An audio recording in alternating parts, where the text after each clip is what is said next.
Hi, everyone. Happy New Year. I wish it was a happier day. I'm so sorry for our neighbors to the south, what you guys are going through. Just been watching from the side of the border in Canada, and it's just unbelievable. But anyway, welcome to season 2 of Office Hours. Super excited to get back in the swing of things with our Q&A, our job search Q&A. And I'm really excited for today, especially because we are going to be reviewing resumes live. We've got 3 resumes to review. Surprisingly, they were actually a little bit similar in professions, but they are different in their approaches. So we'll have some really good insights and feedback for these resumes. So it's rare for me to recommend this, but I would recommend grabbing a pen and paper today because we're going to go kind of deep on some resume concepts. So I would really recommend that you do go ahead and grab that to take some notes or however you take notes. So let me know in the chat who's joining tonight. I'd love to hear from you guys and hear how you're doing. So you can just pop a note in the chat on YouTube or on LinkedIn, just type a comment. Would love to hear from you guys. And please do ask any questions that come up for you in the chat or in the comments on LinkedIn. So for those of you joining for the first time, I'm Kamara Toffolo, and I'm a resume writer and LinkedIn consultant, job search strategist who helps established professionals dare to do work differently and land great fitting gigs. And I was named as a LinkedIn top voice for 2020. So hello there, Ricky. Thanks for joining tonight. Hello to everyone. So tonight is going to be like pure resumes, but feel free to ask any job search related questions in the chat and the comments. So before we dive into these resumes, I really want to talk about what our goal is really with resumes. Hello, Steve. Good to see you. Hello, Jane. Team Live. Thank you so much. Thank you for joining. Hello, Alexandra. Thank you for joining. Oh, from Victoria. That's great. My in-laws are in Victoria. Hello, Ricklin, Team Live. Great to see everyone. Thank you so much. Okay, so I want to talk a little bit about some foundational concepts for resumes.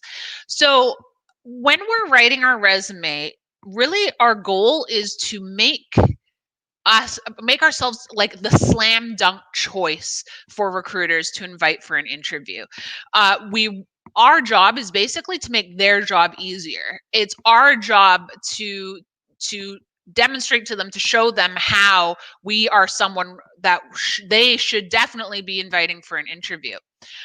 So when we're writing our resume through that kind of lens, we need to prioritize showing them that we can do the job. We always need to bring our resume content back to solutions that we can create. We really need to prioritize a readable resume. So the 6-second scan is a big concern for many of us. A 6-second scan for a recruiter is very different than a 6-second scan for someone who doesn't review resumes for a living. So don't feel like your 6 seconds and their 6 seconds are the same, because they're not. In that sense, they can get a lot, they can size up a resume very quickly and sufficiently in those 6 seconds. So don't worry about that. But what we do want to worry about is we want to properly communicate the solutions that we can create, so it makes sense for them in their context, and they can envision how you might fit in the role for which they're recruiting. And I want to just touch on context versus keywords. This has been a big conversation. My friend Amy Miller, who's a recruiter for the big tech companies, she's been talking a lot about context, and a big complaint from hiring managers is candidates or job seekers not giving enough context to them and not helping them understand how they could fit in their company and how they could do the work. So a lot of us are really stressed out about keywords. Keywords have an element of importance, but the most important thing is the context and showing that you can do the job and showing that you're qualified. Just stating keywords, that doesn't show that you're qualified. And finally, we don't want to create any homework for a recruiter or talent acquisition professional. We don't want to make their job harder than it already is. If we create homework for them, or they have to go searching extra or reading more and deeper, or trying to make sense of something that isn't particularly clear, you've lost them. So we really want to make sure that we're not giving them extra work. We got to give them the goods right in our resume and make it very clear. So thank you so much, Ricklin. That's so nice of you to say. Hello, Elizabeth. Hi, Ricky. Oh, really? That is fantastic. Oh, I'm so glad to hear that. Thank you, Ricky. I'm so glad. Awesome. And hello, Patrice from Atlanta. Wonderful. Well, thanks everybody for joining. So I just wanted to give those kinds of foundational thoughts on resumes before we dive into the resumes themselves, which I think everybody is here for. All right. So I am going to bring up the first resume, and let's see if I can share my screen properly. I'm just going to share the resume itself rather than me. All right. And I think we're good. Everybody see the resume? I see the resume. All right. So I'm not going to be able to look at the chat as I'm going through the resume because I will need to focus on it. But I will revisit the chat and the comments and see what you guys are asking or commenting on. Okay. So I'm going to zoom in a bit here. Hopefully this will help. Okay. So actually, I'm going to zoom out first because I want to do like the 20,000 foot view of this first. Okay.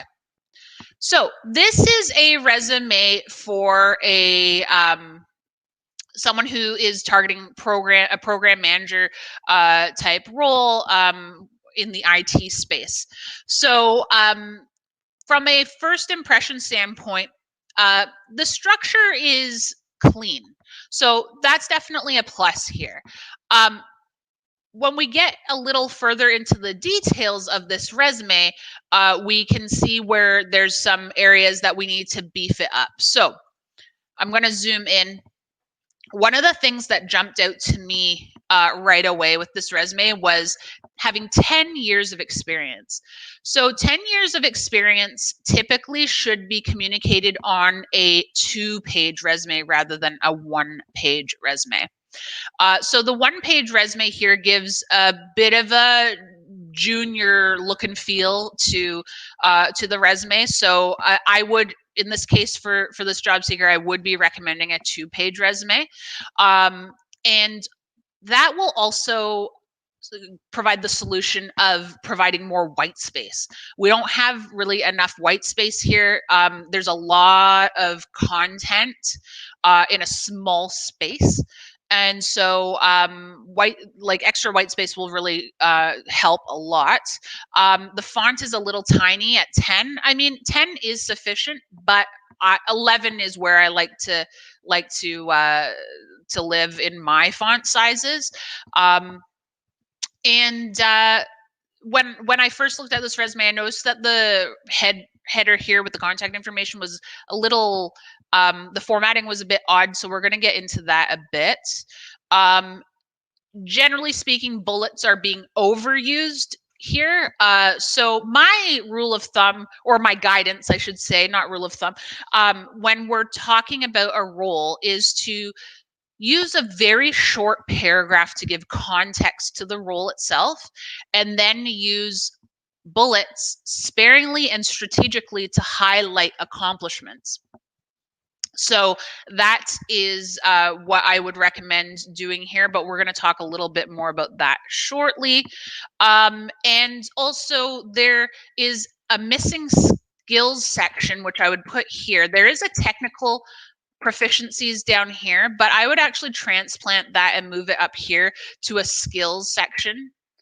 For some reason, my keyboard is extra slow and doing weird things. Yes, I did not type that. I did not type that at all. Anyway, I'll revisit this. But I would encourage typing a skills section in there. And for the resume owner, I would recommend checking out my videos on building skills sections, particularly the video on the easiest way to build a skills section. It's super easy and will take minutes. But yeah, I do recommend putting your skills here. Just going to pop over to the chat just in case there's anything important that I need to address. Okay, hello, Jonathan. Wonderful. Okay, great. So let's hop back to the resume. Okay, so let's look at a few of the finer details here. I anonymized this person for confidentiality, but they did have their city and state and zip here. So obviously that is the US. But the last job here says China and India. So I suspect that's very confusing to whomever is reading this resume. And they're like, does this person live in the States, or do they live in China, or do they live in India? Where do they actually live? And where can they legally work? So once that is called into question, then you've probably lost them at that point as well. So I have a solution for that, which we'll get into shortly.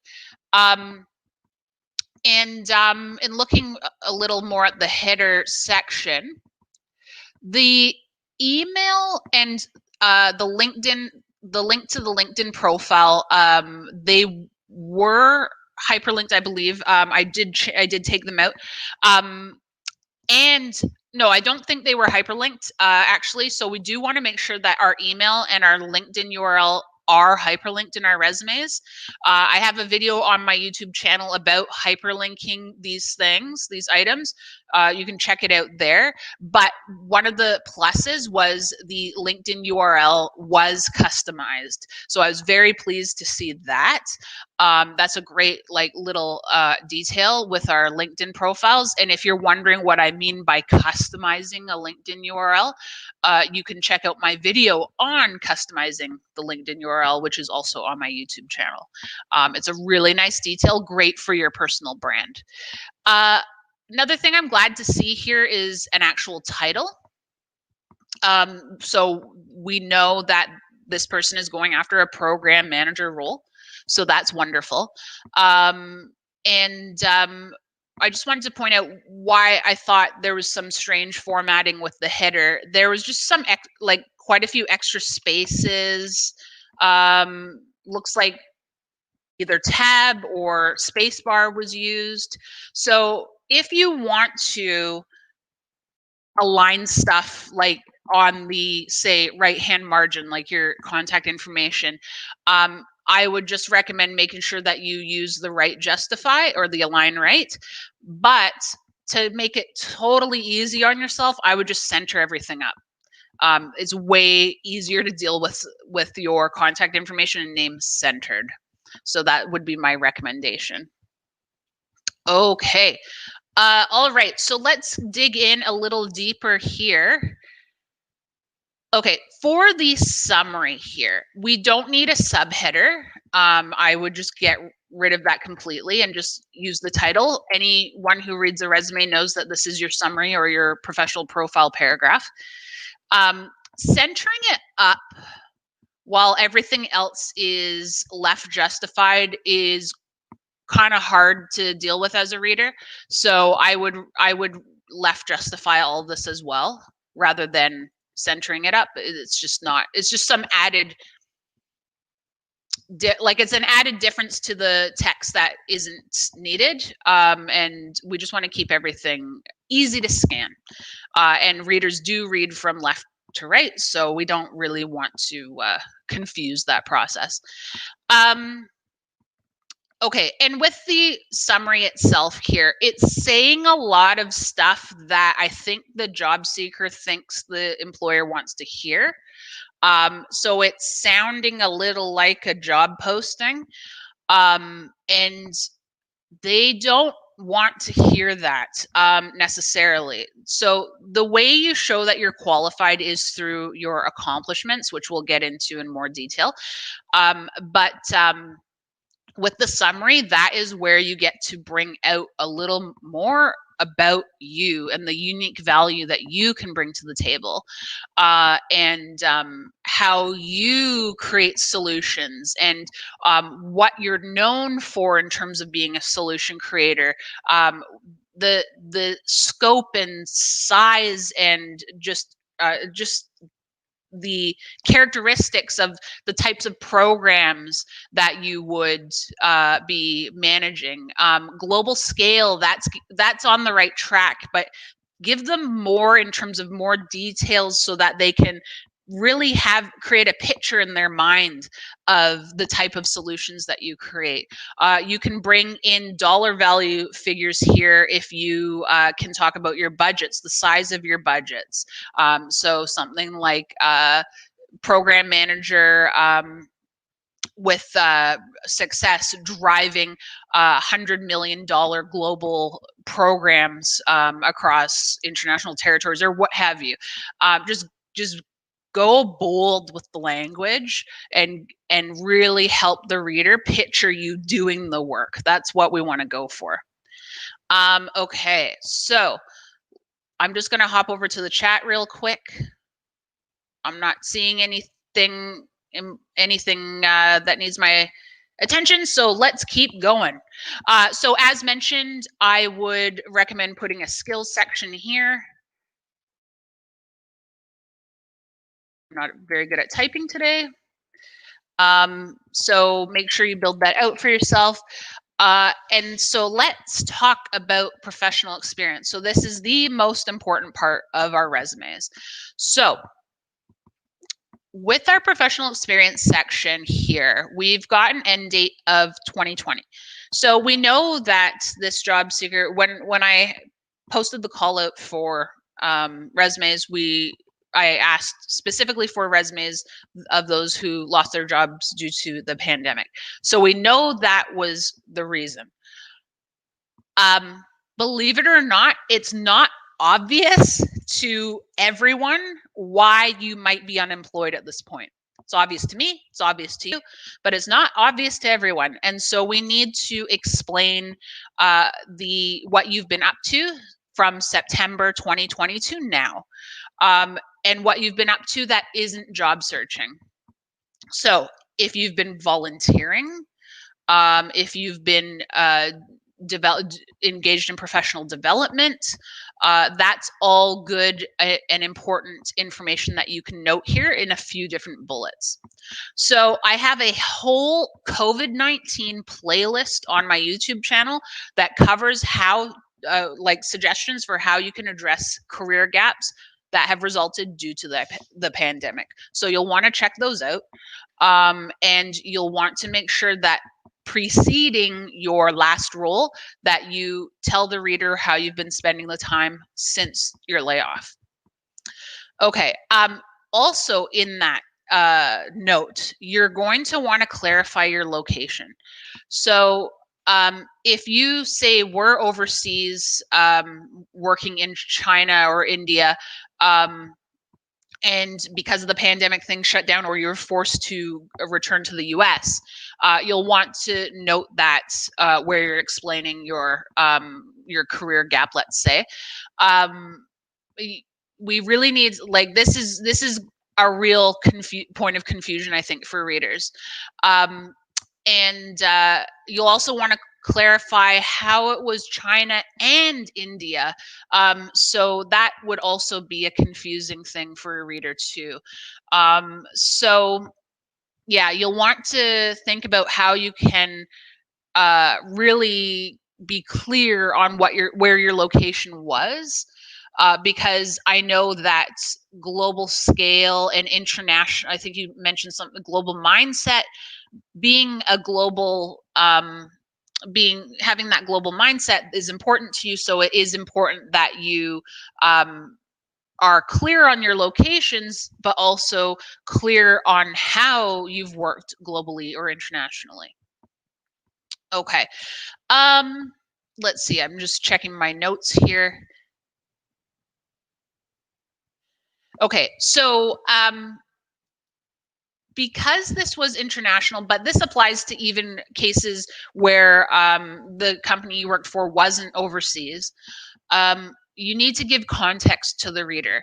You don't want to put them in a point or put them in a position where they have to Google to find out information about your company. They will later as they're fact checking or background checking you, but you need to give them an idea of what this company did, where they did it, like what were the products that they came out with. Like you need some specifics so the person reading, the recruiter reading, can understand how, oh yeah, this translates to the solutions that we're creating, and we could see this person as a fit in our program manager role that we're filling. So you need to explain the company in at least a single sentence, to give the reader an idea of what the climate was at your company or what you guys specialized in. Okay, and we need some more specifics in our bullets here. So one thing that this job seeker is doing quite well is quantifying. So that was well done. So we've got that covered, but we need to bring quantifying full circle with specifics. So we know that through articulating technology metrics and goals or roadmaps, that there was the creation or it sparked 30% revenue growth for the company. Okay, so 30% revenue growth, awesome. Articulated roadmaps, that's pretty unclear to me. I'm not really sure what that means. But I think you mean that you may have set the KPIs or outlined the roadmaps. I'm not really sure. But in any case, we need to take it a step further than that. We need to be specific around the importance of these roadmaps. So how did you go from roadmap to 30% revenue growth? Were these roadmaps the first roadmaps ever? Did you refine KPIs? Did you overhaul KPIs? Did you influence a culture of KPI and metrics across the organization? You need to get really specific about how the roadmaps created the result of 30% growth. Okay, I think RMB is the Chinese currency, possibly. So I would translate that into US dollars, and so it makes more sense towards American jobs if you are applying to American jobs. And when you say responsible for, we want to avoid language like responsible for, provided, things like that. We want to emphasize with action-oriented verbs. So I would maybe say that you led project or product engineering and business operations. But I think more important is that you executed a portfolio of products, product launches that large. I'd also give context to what type of products, what these products enabled for your clients. Give more details. Again, we're painting a picture for the reader in their minds, so we need to give them a little more here, more specifics. Strategically supervised project execution teams. So I would say more. I would probably separate these into two different bullets, one about actually leading teams and one about the cost savings and how you save the costs, and why that was important. Okay, so that's just a little bit of information about how I would go about addressing these bullets. And I have you may have already seen it, but I do have a video on my YouTube channel about writing accomplishment bullets. Okay, and the fact that you had 10 years of work experience noted up here, I'm wondering where the experience. So we're missing 5 years of work experience here at a minimum. So you'll want to bring that in as well. Let's talk about your education section. I would swap the order here. I would go with your MBA first and then your bachelor's underneath that. I would remove the graduation date for your bachelor's because this creates more confusion. Like, how did you get 10 years of work experience if you graduated in 2014? And I would format your dates like you have here in your professional experience. So for your MBA, I would put your estimated graduation 2022 all the way on the right-hand margin.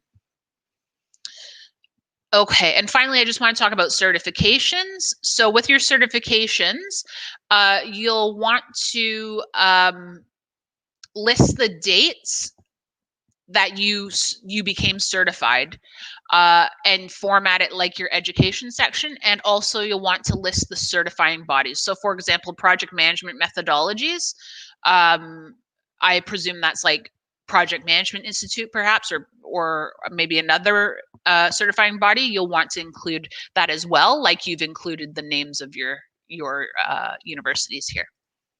Okay, so that's one resume down. All right, let's see. Just checking in on the questions here. Okay. Question is, if you're working in multiple countries, how do you show that? So if you're working, can you clarify your question, Steve? Do you mean you were operating, like you were responsible for multiple countries, or yeah, let me know, give me a little more context if you could for your question. Thank you, John. Thank you, Ricklin. Thank you, RTAC. All right, so let's get into our next resume here. I'm going to stop that. And then I'm going to go to the next one.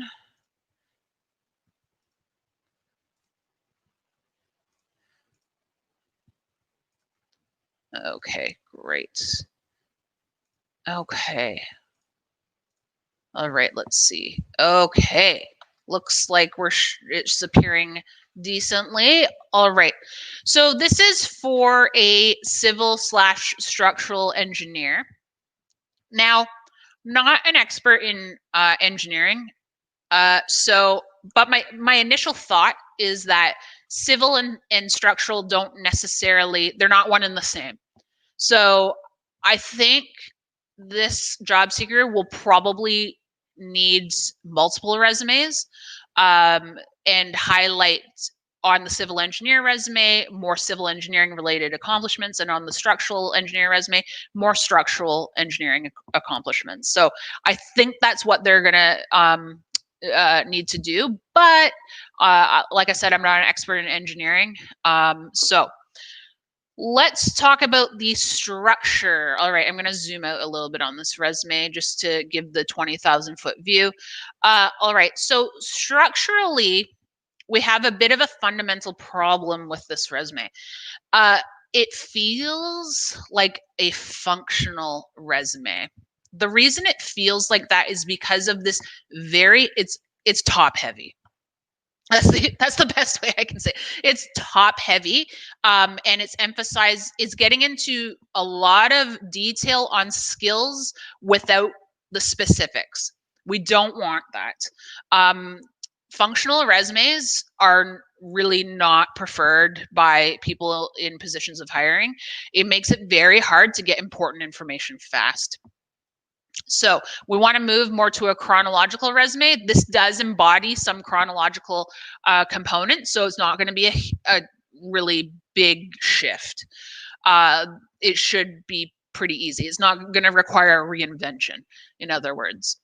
Yeah, so there's too much expansion on skills without enough specifics. And structurally, there's too much and kind of not advisable use of tables. I would recommend avoiding use of tables in your resume at all times. There's no need for a table. So I would try and stay away from that. There's too much font variety going on here. Which makes it very difficult for the reader. Too many colors it's too much. And the bullet choice here is dated. Feels like early PowerPoint.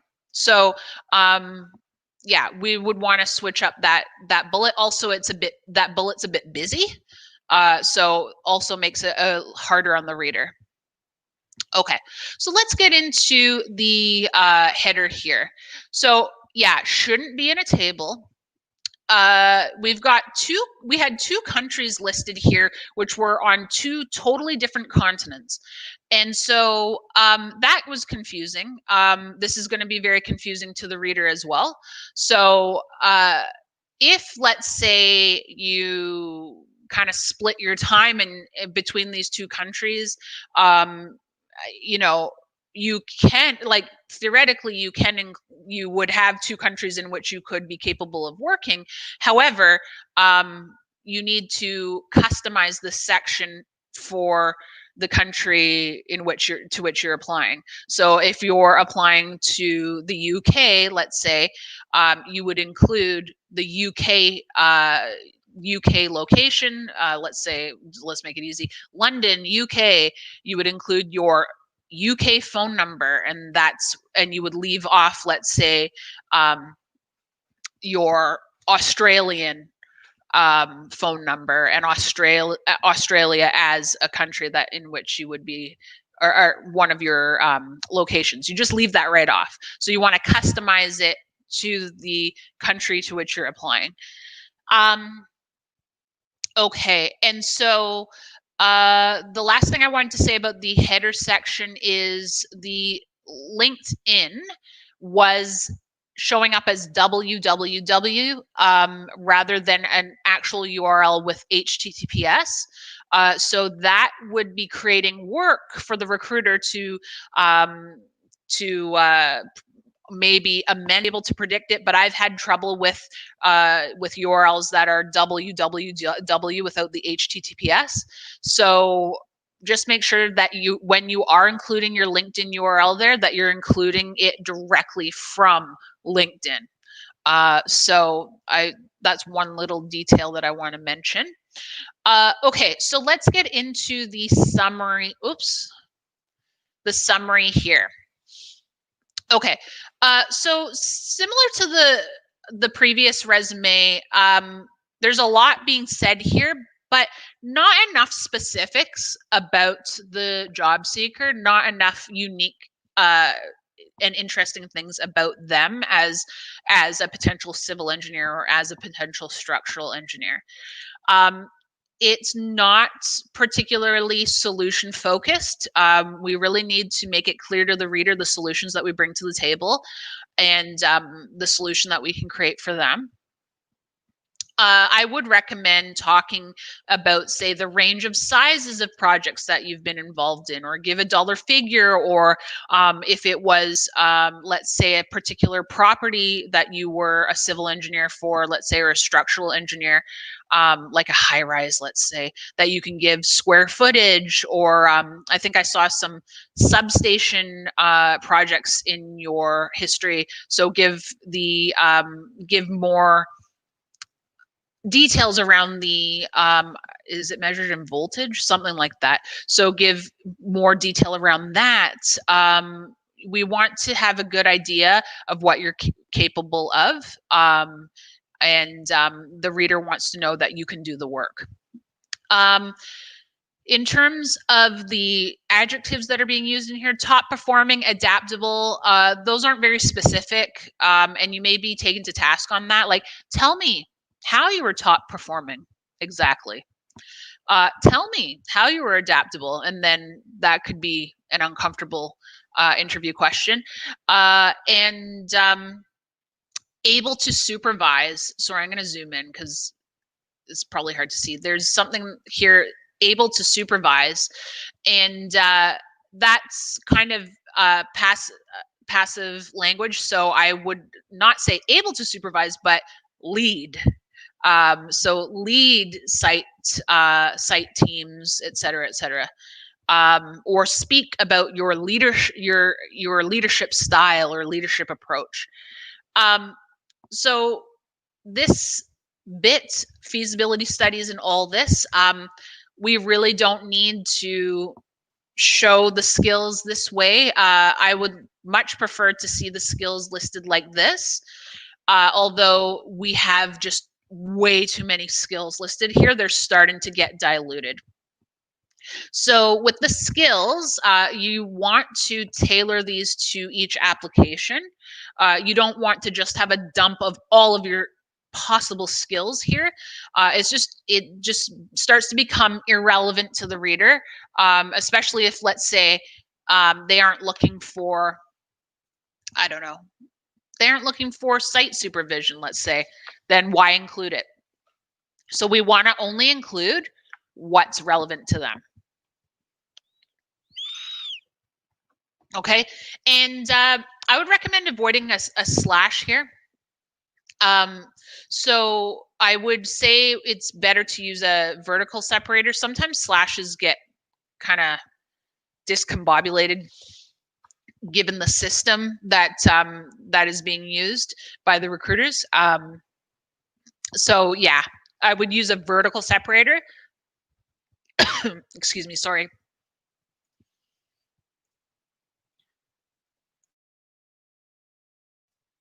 Sorry about that. I would use a vertical separator, which is shift backslash. All right, so much talking. Anyway, okay, so let's talk about experience. So with the experience section, the subheader is in a table, shouldn't be a table. I think you probably used a table because you were trying to get the color in here. So there's a very easy way to do this, and I'll show you really quickly if my keyboard behaves. Okay, so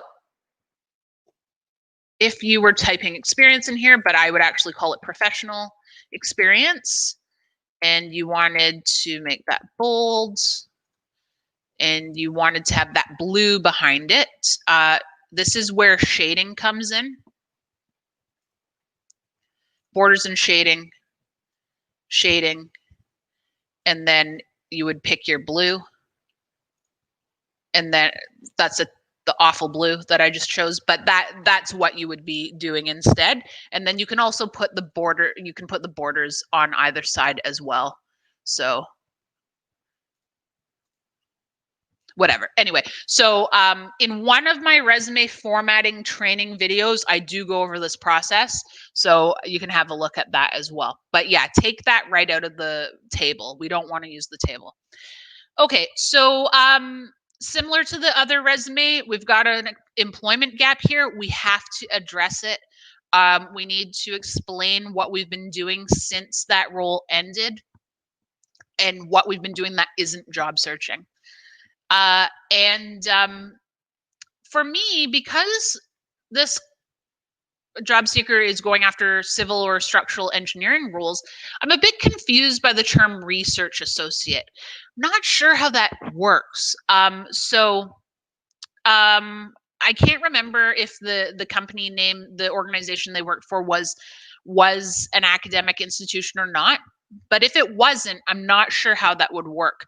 So if these were two separate jobs, I would probably separate them out because the research associate kind of throws a wrench into this whole narrative.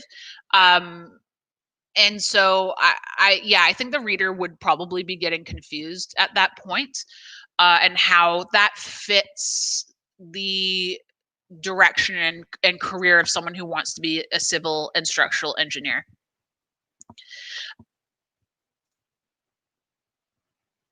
All right. And let's talk a bit about your bullets here.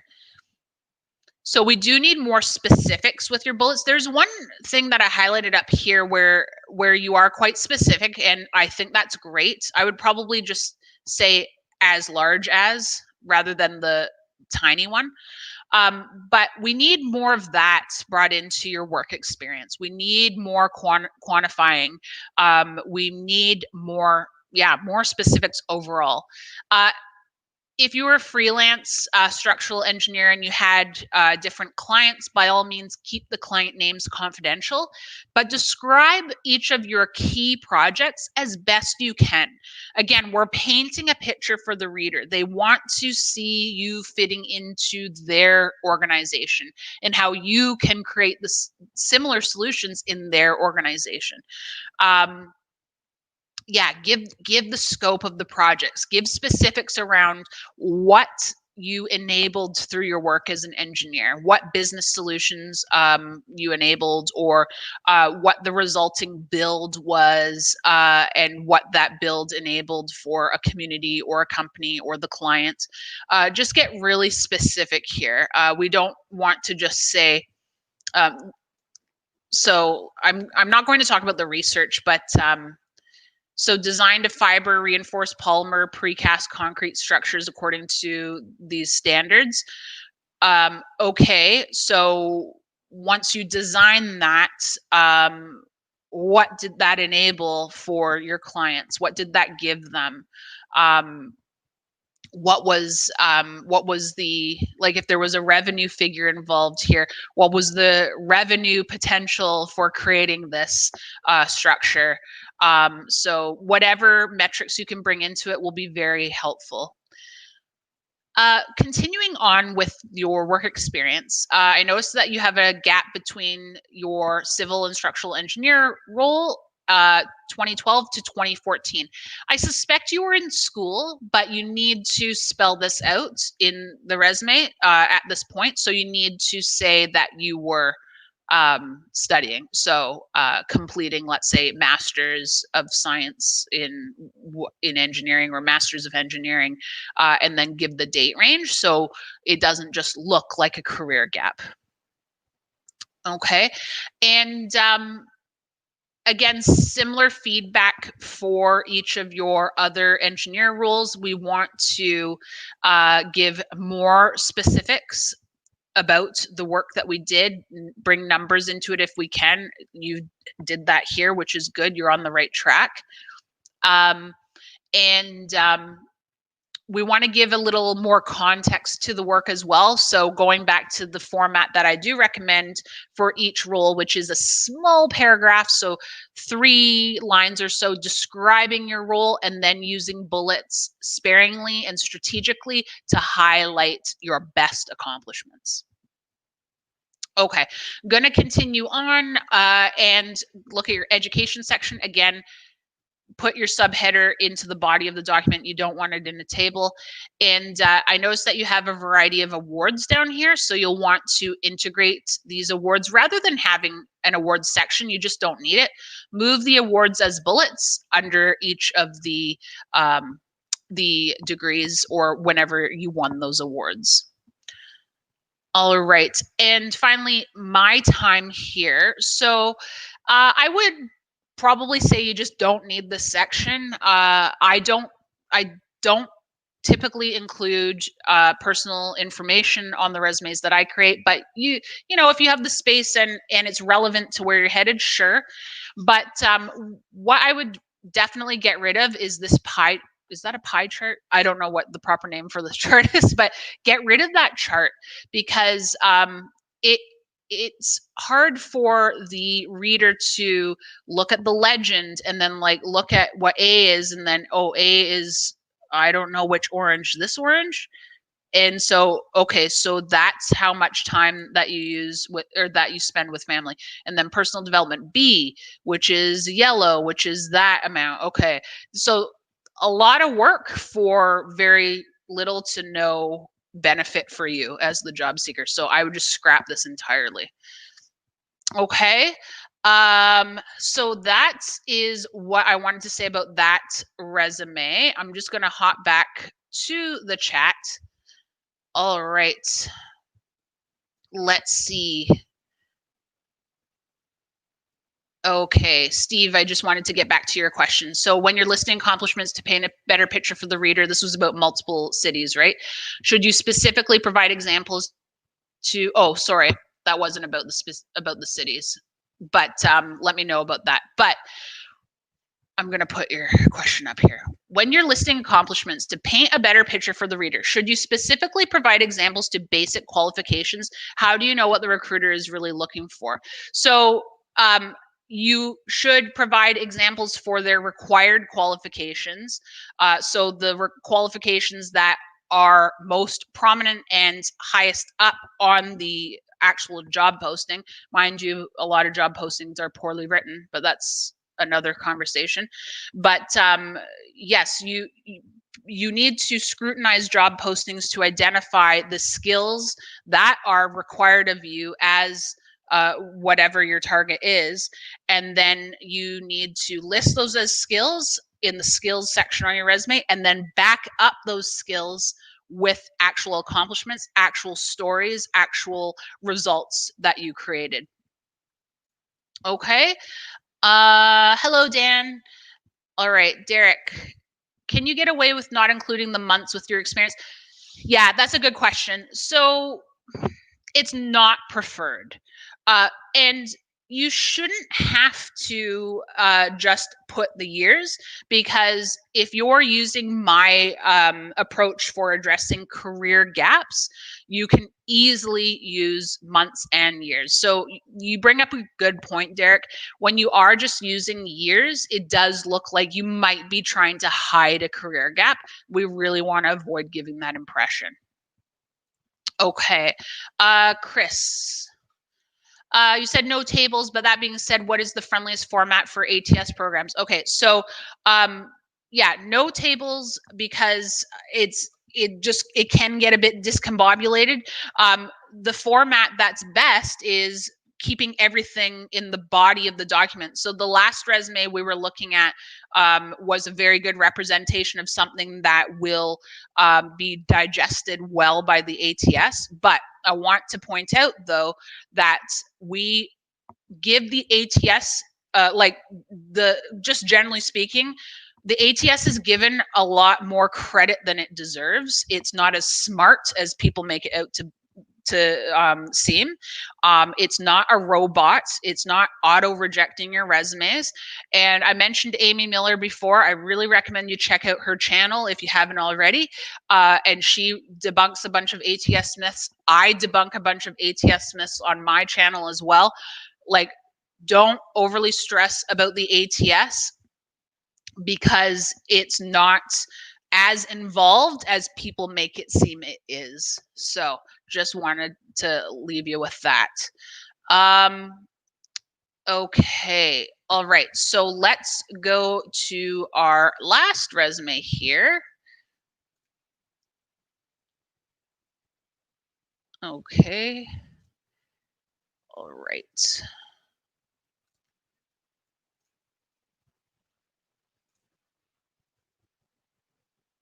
There we go. Another engineer, but this time it is embedded products, which I think is like products that are literally embedded into other products. Sorry. Anyway, so let's dive in here. All right. Just checking my notes. Okay, gonna zoom out, give that high level overview. So structurally, this resume is kind of similar to the last one. That's a bit of a mix of it's got functional resume characteristics, but also it's got academic CV characteristics. which we don't want in this case. So we're going to need to work on the structure for sure. It's suffering from an extreme case of bullet barf. Everything is in a bullet. When everything is in a bullet, you're effectively highlighting nothing. And so we really want to get away from that. We want to use our bullets strategically. And it has a key project section hanging out on its own. Probably something I wouldn't recommend because, again, this is a homework creating situation where we would be forcing the reader to take a look at the project, and it's like project name and then the date, and then they need to match up the date with the job. That's too much work. Once that happens, you've lost them for sure.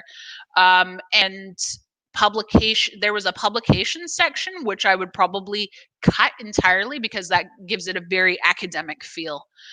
Yeah, it's just not really required.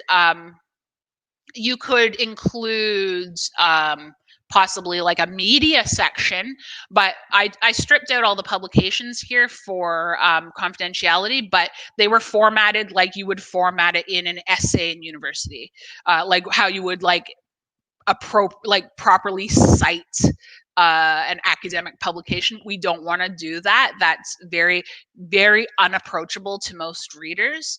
And so if you can change this like publication section more to a media section, and then just list, say, an article where you were featured or an article that you wrote, as long as it's relevant to the direction in which you're heading. Okay, so let's take a closer look here. All right, so let's talk about the header first. So I would really prefer to see the name ahead of the title and the specialties or subspecialties, just for them to get your name right away, and know who they're looking at. And in terms of contact information, your email was not hyperlinked, so you want to make sure that you do hyperlink it. And I'd like to see your LinkedIn profile here as well, also hyperlinked. Okay, so let's take a look at the profile section here. This is too long, and it's not giving it enough specifics. So I would recommend a 4-line paragraph, and I would like to see this rewritten from a position of being a solution creator for your target companies. So there's a lot of general stuff being said, like number of years experience and that you're proficient in things. But we want to get a better idea of how that proficiency translates into qualifications. Okay, so again, coming from a place of solution creation. All right, so skills. So similar to the other resume that we just looked at, we have a key skills section here, as well as technical skills. So I prefer the formatting of this technical skills section, although no, I think it is formatted correctly as columns, which is fine. The problem here is there's just too many skills. So this key skills section should look more like the technical skills section and be sort of merged into one skills section. You could also consider having a technical acumen section on your second page or third page of your resume. But we want to make sure we're customizing these sections of skills for each job or each job application. Let's say we don't need JIRA for whatever we're applying to, and we list it. So it's just not necessary. It's wasted space. We should just really make sure that this is a refined list of exactly what is being requested on the actual job posting. Okay, same goes for your more soft skills that are noted up here. Not sure what happened here with the font difference, but I definitely noticed that, and a recruiter will notice that too. So just make sure you check that out. Okay. And then with the skills section, you're going to want to back up each of the skills with an actual accomplishment. So getting into your career history, I would actually call this professional experience instead of career history. We need to put in a line or two about to address the career gap here. And also with your formatting here, the format I would recommend rather than doing company, role, and then date is, so it would be graphics soft, if I could type, graphics software engineer, and then your date on the right hand side, and then the company name, and then the location. Okay. All right, so when we're looking at your bullets here, like I said, we've got, like, we're really overusing bullets. So we really want to break out our context for the role, so what we were responsible for, our mandates, into a small paragraph, just to give the reader a bit of a snapshot of what we were responsible for, and then use the bullets to highlight accomplishments. So yeah, when I read these, I'm not getting many accomplishment statements here. So you're really going to want to review my video on writing accomplishments.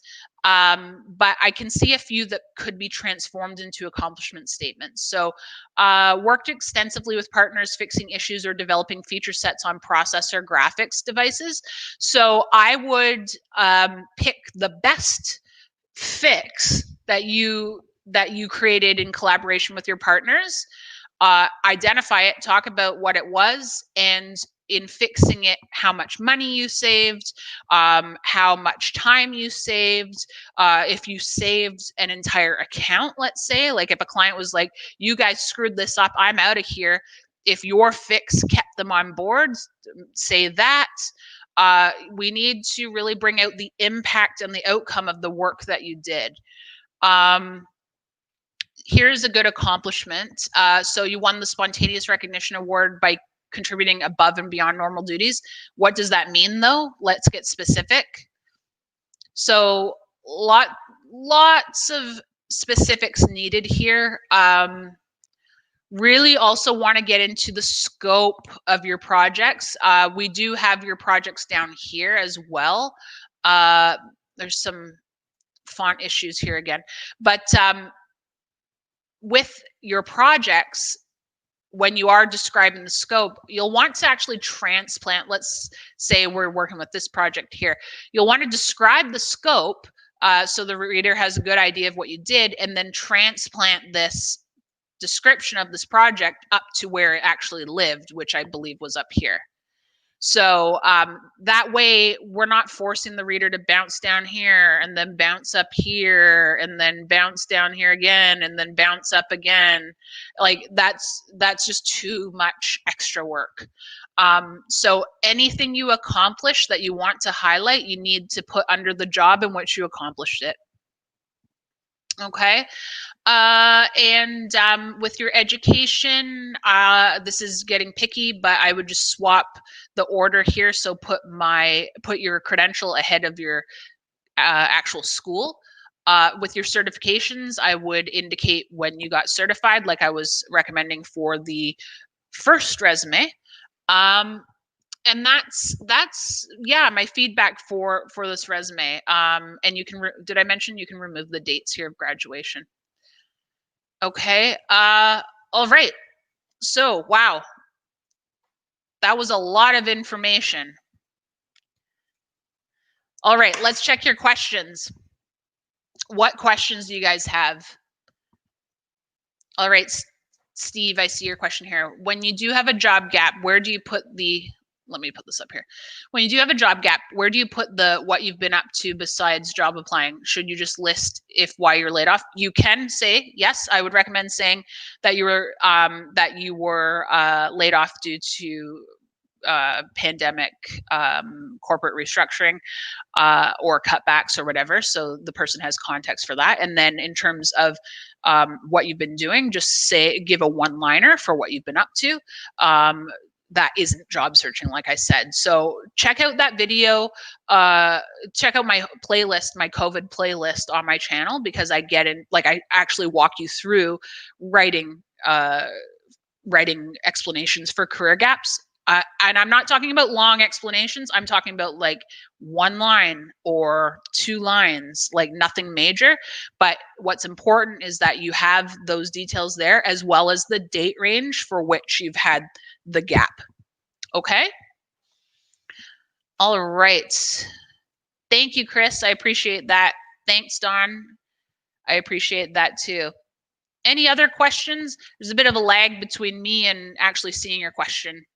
So I'll just stall by taking a sip of water.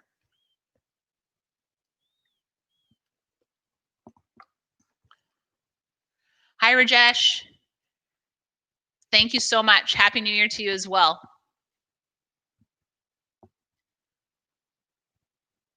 All right. I'm not seeing any other questions come in. I think it's like a 10-second delay. So just a note on these resume reviews.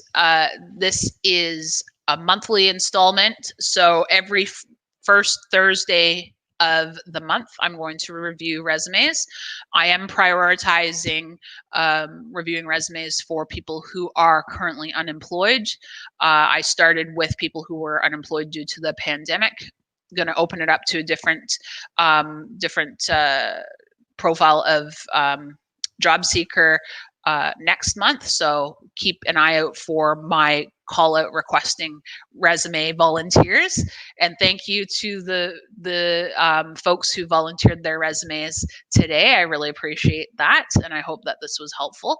Oh, good. Okay. A resume. Oh, or a question. Resume. I say resume like 1,000 times a day, I think.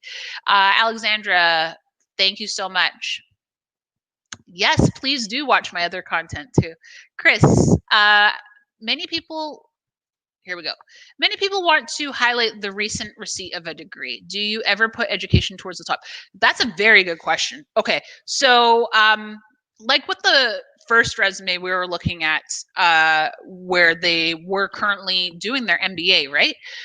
So yes, I would actually say that and have many times said it in the actual summary, the professional summary paragraph at the top. And I have said things like, let's say, I'm just going to use very specific because I've worked with a lot of like University of Toronto MBA folks. So, and their business school is Rotman. So Rotman MBA candidate, and then complete the sentence with kind of a little tidbit about why they're taking their MBA or something, or what, or how I want to describe the nice balance they strike between business acumen and technical acumen. So yes, I will describe them as a, say, Rotman MBA candidate, or whatever the school name is, or if they had recently received it, I would say exactly that, recently completed MBA in whatever, from whatever school, or you could just say MBA graduate from Rotman and then put the year. That's fine as well. You can absolutely figure out a way to bring it higher in your resume, and so the reader sees it faster. And you certainly can also add the letters after your name too, if you recently received the degree, as long as it's completed, of course. Hope that answers. And you can also mention it on your cover letter if you like, and give a little more detail to why you went and you got a certain degree. All right. Steve, when applying for jobs, what if only your most recent experience aligns to the job posting? Do you still include the other? Yes, you still include the other work experience, but you got to make the other work experience make sense. So it will require quite a bit of reflection on the work that you did, but never get into a habit of cutting work experience simply because you think it's irrelevant. You need to make it make sense to the reader, and it takes a lot of work to make that happen, but there's so much that translates across industries, translates across professions, and every skill is a transferable skill. So just really give some thought about how or what does this target employer need from me in this target role, and how did I show foundational strength or foundational skill in doing that in my earlier work, or what from my earlier work translates to where I'm headed now. So it requires a lot of thinking, but you can, I don't like to say spin it, but you can always spin an accomplishment to make it make sense to your target employer and target job. Spin just has a negative connotation, but you get what I mean. Massage it, transform it, do the things to make it make sense. Thank you so much, Ricklin. I appreciate that. Thank you. I really appreciate that. Wonderful. All right, Chris, so you understood what I was saying about the degrees, so that's great. Did I miss any questions? If not, I'm gonna wrap it up here, and we will see you next Thursday. I was going to say Tuesday. Why Tuesday? We'll see you next Thursday. I have a great guest lined up. Really excited. And yeah, we'll see you next Thursday, 8 p.m. Eastern. And I hope you all have a great evening, great weekend, and take good care of yourselves. Okay? Thank you. Bye-bye.